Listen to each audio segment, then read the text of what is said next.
nakausap na namin yung karpintero at tuloy na sa mga nag-aabang, tuloy na yung pabahay ni... So ayan, magandang hapon sa inyong lahat. Pasensya na at ngayon na lang ulit tayo nakapag-video at medyo busy nitong mga nakaraang araw. Kahapon hindi kami nakalabas kasi may important, isang araw pala, kahapon pala galing kami kila Joy yan. At nung isang araw galing kami dun sa graduation nung anak ni Marcos, kaya hindi kami nakalabas. So kahapon yun, may vlog kami kila Daddy tsaka kila Joy. Abangan nyo na lang sa ni Marcos, sa YouTube ni Marcos yung vlog namin nakaraan. Tapos ngayon nandito kami kila Daddy at yung nga sabi namin, kailangan namin kausapin yung karpintero na gagawa dito sa tahanan nila. So yun, galing na kami dun sa Calabaka, nakausap na namin yung karpintero at yung palang karpintero may gawa pa, medyo busy pa siya hanggang Sabado nagagawa ng kalsada. So baka Sabado pa siya pupunta dito para ma-estimate yung gagawin pabahay dito kala Daddy. Yan, tuloy na sa mga nag-aabang, tuloy na yung pabahay ni Daddy dito sa kanila. Maayos na itong bahay. At abangan nyo yung magiging design ng bahay nila. Yan, sarap dito, grabe, presko dito. Bali kanina pa rin kami na labas, mga 9 pa yata siguro ng umaga. Nasa area na kami, marami na kami napuntahan ngayon ako nakapag-video kasi kanina sobrang nung mga lakad namin.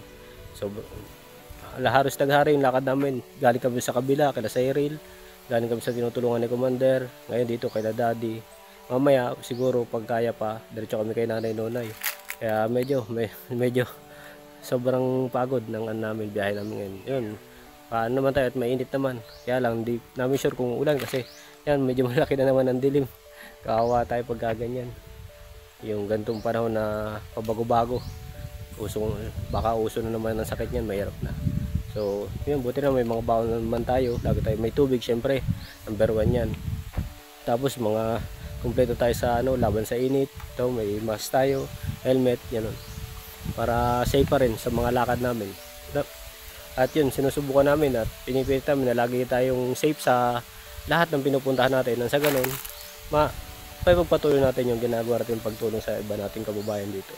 Kaya kailangan din namin na lagi kaming safe sa bawat lakad namin, kung ano yung mga kailangan naming dalhin para makatulong sa amin, mga iwas sa sakit o sa disgrasya. Yun, ginagawa namin, dinadala namin para paano maging safe tayo.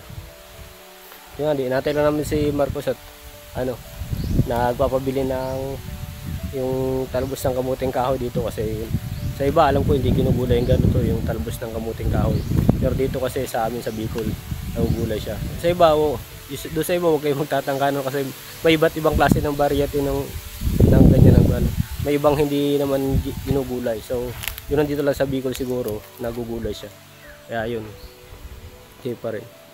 Saka para yun, papasalamat ako doon sa mga subscriber na yung mga bago nating subscriber. Salamat po sa pagsuporta sa channel ko. Yung mga supporter ni Pugong Bihero, maraming salamat po sa inyong lahat. At sa mga dating supporter nila Marcos na nakasubscribe sa akin, maraming salamat po sa inyong lahat. Salamat sa suporta sa team namin, hindi lang sa akin, sa team namin. Sa araw-araw na panonood nyo sa amin, sa team namin nila Marcos, sa mga lakad namin, kung saan man kami napunta, nandyan kayo palagi. Salamat po sa inyong lahat na walang sawang sumusuporta sa amin. At hayaan nyo po, hanggat kaya namin, kung ano pa yung magagawa namin makatulong sa mga kababayan natin dito, ginagawa naman po namin lahat. Kung ano pa yung pwede natin maitulong, kung ano yung pangangailangan nila, yun, binibigay natin.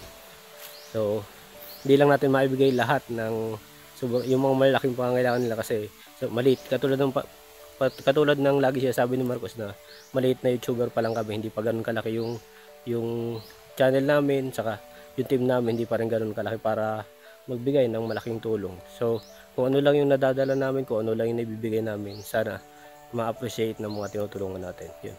At sa mga nagpapaabot, maraming salamat din po sa inyo, sa mga suporta nyo, sa mga sponsor. Salamat din po dahil kung hindi dahil sa inyo, hindi namin pagpapatuloy itong misyon na ginagawa namin na ito. Kaya lubos ang pagpapasalamat namin. Kahit sobrang pagod, sobrang init, ulan, yung dinadanas namin, basta maipaabot lang po yung mga binibigay nyo, wala pong problema sa amin kasi pagtulong po natin yan. Yun lang po yung magagawa namin, daluyan kami ng mga blessing nyo na pinapabigay sa mga tinutulungan namin. Kaya yun, maraming salamat po sa inyong lahat. At yan, siguro papunta na rin kami, kita kasi lang mamaya sa doon pa namin pupuntahan. Siguro kay Nanay Nonay kami mamaya. Kaya kita-kitsa lang po doon. Yan yung tintahan nila Mami at Dad.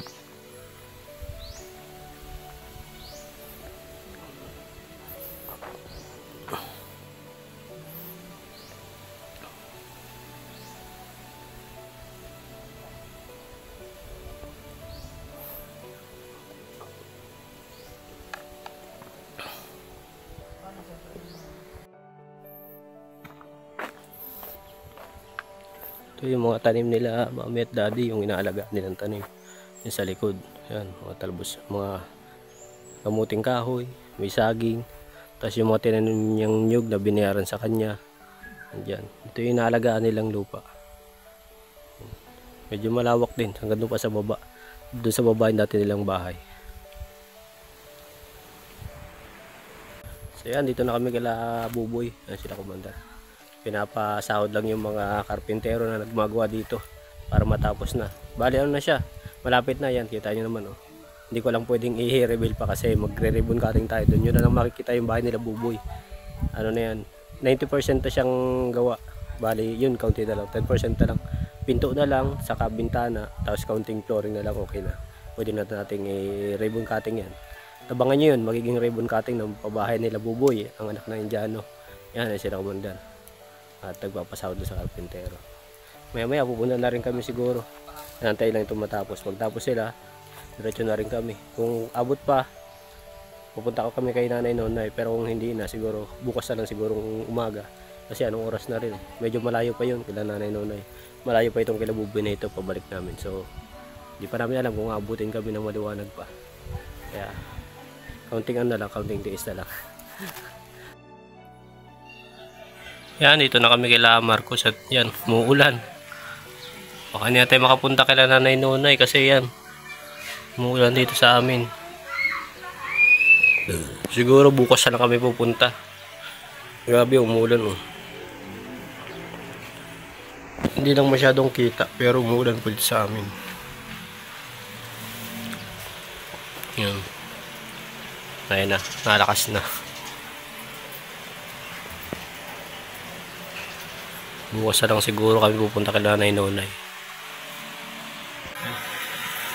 Umuulan na. Bukas na lang tayo pupunta kay Nanay Nonay kasi kaya pa naman sana, maaga pa naman sana, kaya lang kung ganito umuulan eh. Kaya ito muna kami. Sila muna. Bukas na lang siguro baka umaga para mabutan namin kasi ang alam namin pagka yung mga 8 na ng umaga pataas or mga 9 ganun, umalis siya. Hindi namin kung saan napunta kaya siguro agahan namin para maabutan ulit namin na nandun siya.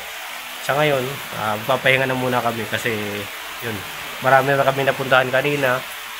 Maaga pa kami naglabas kaya yun, sila Marcos dyan nag-e-edit na ng ibang vlog. Abangan nyo na lang sa mga kung kaninong vlog yung i-upload nila ngayon kasi napakarami na yung pinuntahan ngayon. Galing kami sa binablog niya kila Cyril, galing din kami kila Mami at Daddy. Pinuntahan namin yung karpintero. At yun, si Commander, galing kila Buboy. Doon sa tinutulungan din niya na isa. Kaya siguro abangan nyo na lang sa mga vlog nila. Kung ano yung mga naging kaganapan sa mga tinutulungan natin, sa mga beneficiary natin. Yun. At yun, papasalamat ako sa lahat ng sumusuporta ulit. Maraming salamat sa inyong lahat sa suporta sa channel ko.